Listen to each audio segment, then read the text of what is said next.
Okay, so Bilal wrote me into doing this 5 minutes ago. So I decided I'll perform the most recent poem that I wrote, which was for the Stillness podcast. So trigger warning, this poem is about miscarriage and it's after Nate Marshall.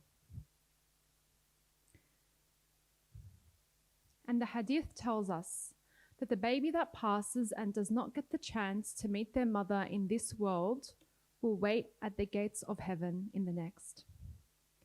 The baby waits, unaffected by the gaping hole they left behind, and the closest I got to a homeland was the heartbeat they couldn't find.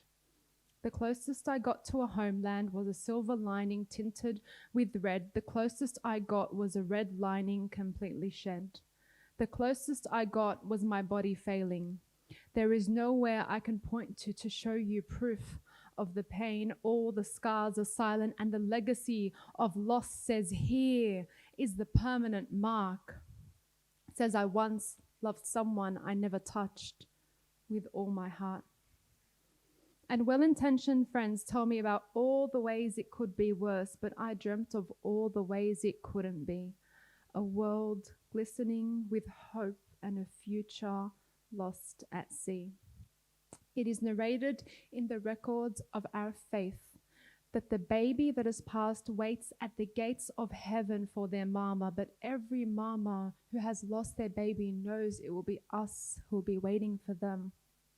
We who will refuse to enter until we lock hands, and the closest I got to a homeland was the promise of you. Your laughter and your magic and the impossibly small onesie you never got to grow into. A loss is a loss, and all grief is all-consuming. It is the loss of a whole life conjured up from love and reduced to platitudes. But the science tells us that the fetal cells of our babies live within us forever.